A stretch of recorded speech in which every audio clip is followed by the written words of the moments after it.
ඉතින් අදත් ජීවිතේ තවත් අලුත් එක දවසක්. අද මං හැදුවා රසම රස ඉස්සු බිරියානි එකක්. ඉතින් මේ බිරියානි එක අමුත්තන්ට සංග්‍රහ කරන්න වගේම විශේෂ අවස්ථාවකට හදන්න පුළුවන් බිරියානි එකක්. ඉතින් මං හිතනවා හැම කෙනෙක්ම බිරියානි එකක් හදන්න දන්නවා. හැබැයි මේ ඉස්සු බිරියානි එක මං හැදුවේ මගේ ක්‍රමයට. මේකේ විශේෂත්වය තියෙන්නේ මම මේකට වම්බටු ගැඹුරු තෙලේ බැදලා එකතු කරා. ඉතින් ඒ විදියට වම්බටු බැදලා එකතු කරාම බිරියානි එකට තෙතමනයක් වගේම මෝජුවක රසකුත් ටිකක් එකතු වෙනවා. එහෙනම් බලමුද මේක හදන්න අවශ්‍ය ද්‍රව්‍ය මොනවාද කියලා. වම්බටු ගෙඩි දෙකක් මම මේකට අරන් තියෙනවා, ලොකු වම්බටු ගෙඩි දෙකක්.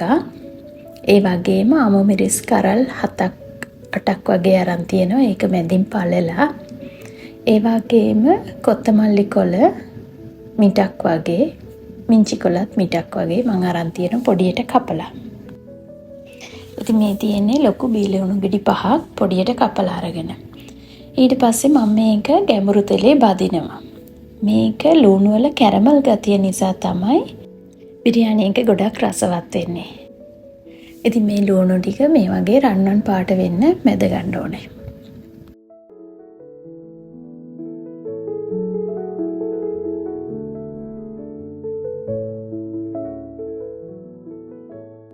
මේ විදියට ලුණු ටික බැදුනට පස්සේ ගැඹුරු තෙලේ වම්බටු ටිකත් බැද ගන්න ඕන.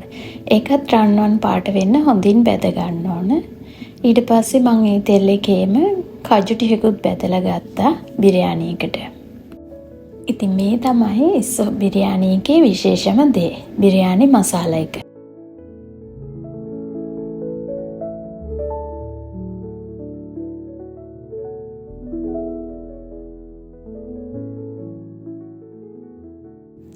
ඔයාලා කැමති කෙනෙක්ට මේකේ මම දාලා තියෙනවා ඒකේ ඉන්ග්‍රීඩියන්ට්ස් ස්ක්‍රීන්ෂොට් එකක් ගහගන්න පුළුවන්.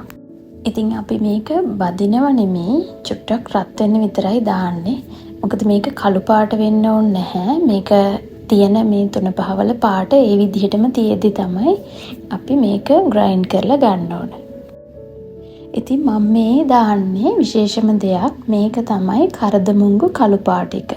බ්ලැක් කාඩමම් කියන්නේ මේකට. මේකේ එක පොඩ් එකක් දැම්මත් පුදුම සුවඳයි. බිරියානි එකට අත්‍යවශ්‍ය දෙයක්. මේක හරියට හඳුන්වන්නේ 3-5 රැජින කියලා. ඒ තරම් බිරියානි එකට මේක, ස්ටානි එක, බේ ලීෆ් මේ 3 නැත්නම් ඇත්තටම බිරියානි එකක් හදන්න එපා. ඒ 3 අත්‍යවශ්‍යයි. අපි සමහර කෑම හදද්දී ඒ දේවල් නැති වුණොත් ඒකට ආදේශකයක් පාවිච්චි කරන්න පුළුවන්. නමුත් මේ බිරියානි එකක් හරි ඔතෙන්ටික් විදියට හදද්දී ඒ අත්‍යවශ්‍ය දේවල් ඒ විදිහටම දාන්න ඕනේ. ඒක තමයි ඒකේ රහස. ඉතින් මේ රත් කරගත්තු කලමනා ටිකක් නිවෙන්න තියලා අපි මේ ටික ග්‍රයින්ඩ් කරගන්න ඕනේ.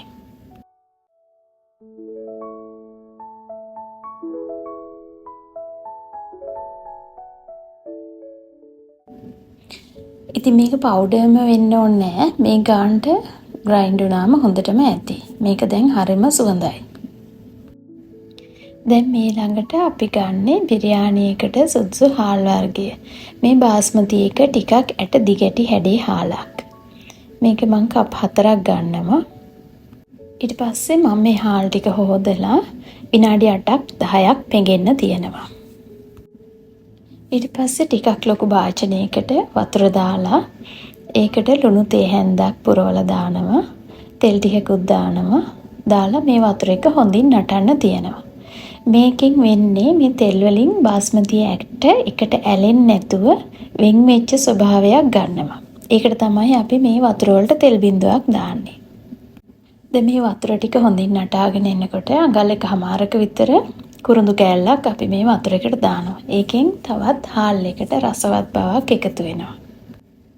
මේ වෙද්දි වතුර හොඳින් නටන නිසා අපිට මේ හාල් ටික දාන්න පුළුවන් වතුර එකට. ඉතින් මේ වතුර එකට දැම්මම වතුර ටිකක් වැඩි වගේ මට තේරුණා. ඒක නිසා මම මේ වතුර ටිකක් අයින් කරනවා දැන්.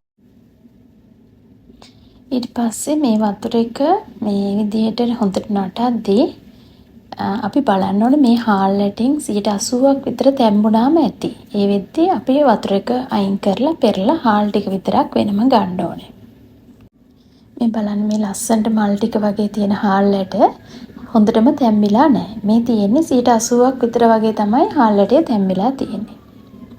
ඉතින් මේ වෙද්දී මම භාජනයකට ඉඟුරු සුදු ලුණු ටික දාලා ඒ ටික ටෙම්පරාදු වෙන්න දාලා තියෙන්නේ. දැන් මම හදන්නේ ඉසෝග්‍රෑම් 900ක් වගේ මෙතන තියෙනවා. ඒකට අපි හදාගත්තු බිරියානි මසාලා එක එකතු කරනවා. ඊට පස්සේ මේකට රස අනුව මිරිස් කුඩු, කහ කුඩු, ලුණු කුඩු එකතු කරනවා. මේ ඊළඟට අත්‍යවශ්‍යම දේ බිරියානි එකක් හදද්දි මී කිරි හරි යෝගට් හරි. ඇත්තටම අද නම් මගේ යෝගට් එක ඉවර වෙලා. ටිකයි තියෙන්නේ. ඒත් මම මේ ටික වතුර ටිකක් දාලා එකතු කරලා ගත්තා. ඔයාලා මේ යෝගට් එක දානව නම් පුරවල මේස හැඳි 2ක් 3ක් දාන්න. ඒකෙන් හරිම අමුතු රසක් එනවා. කිරි රසක්.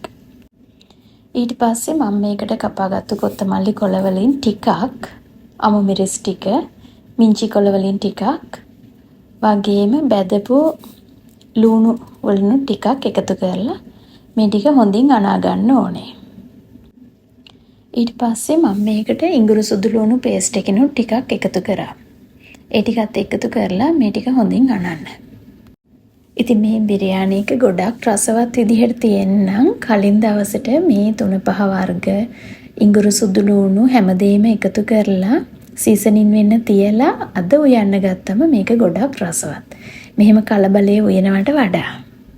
මට මෙතන එක වීඩියෝ ක්ලිප් එකක් ඇත්තටම මගේ ඇරලා තියෙනවා. මම මේකට දෙහි ගෙඩි එකමාරක ඉස්ම දාලා තියෙනවා.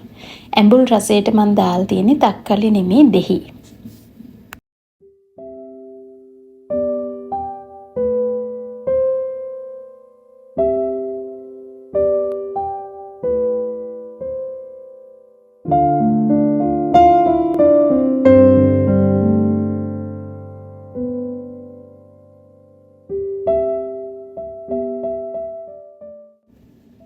ඉතින් මේ ටෙම්පරාදු වුණු ඉඟුරු සුදු ලුණු එකට මම තවත් මිරිස් හැන්දක් දානවා. එකක් ඒකෙන් ලස්සන පාටක් වගේම සැරත් එනවා.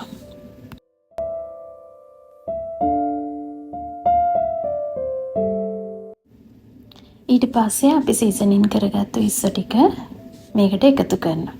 එකතු කරලා වතුර චුට්ටකුත් ඒ භාජනේ හොදලම දාලා අපි ඒක අඩු ගින්දරේ වහලා තියෙනවා.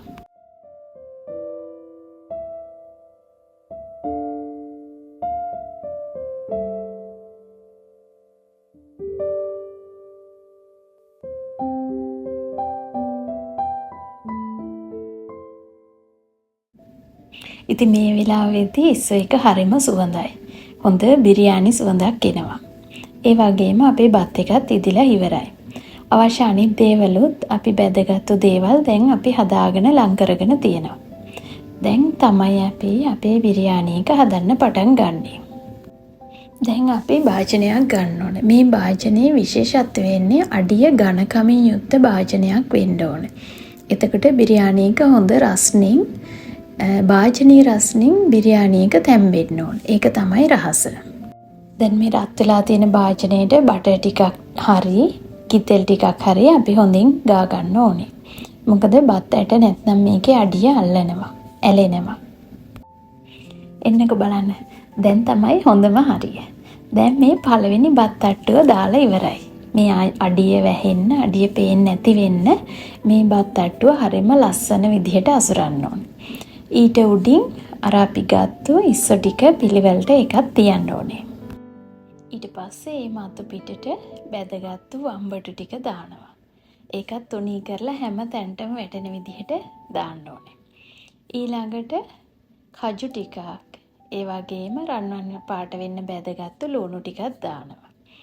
ඊට පස්සේ අපි දානවා මිංචි කොළ, කොත්තමල්ලි කොළ, ඒ වර්ග දෙකම.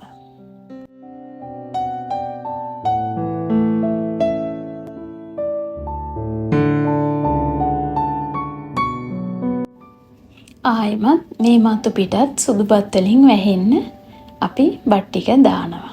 දාලා ඒ විදිහටම ඊළඟ ලේ එකක් දානවා. ඉතින් දැන් මේ වෙද්දී අපි දිය කරගත්තු ෆුඩ් කලරින් කහපාට ටිකකුත් උඩින් දානවා. මේක හරිම රසයි. කිරිත් එක්ක දානවා නම් කිරි පොඩ්ඩක් එක්ක. එතකොට මේ බත් එක ගොඩක් තියාගන්න අමාරුයි. නරක් වෙන බලනවා. ඒක නිසා මම අද දැම්මේ වතුරේ දිය කරගත්තු ෆුඩ් කලරින්.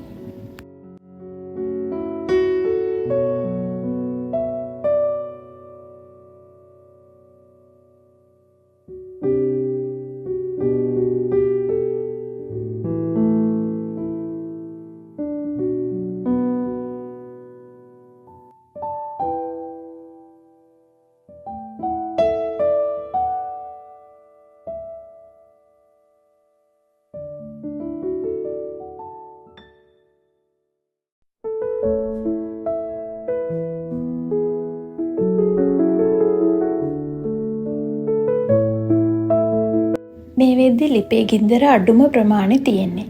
දැන් ෆොයිල් පේපර් එකක් අරගෙන මේකේ බත් එකේ රස්නේ එළියට යන්න බැරි වෙන්න මේ බත් එක තැම්බෙන්න ඕන භාජනයේ අඩියේ රස්නෙන් වගේම ඇතුලේ තියෙන හුමාලෙන්.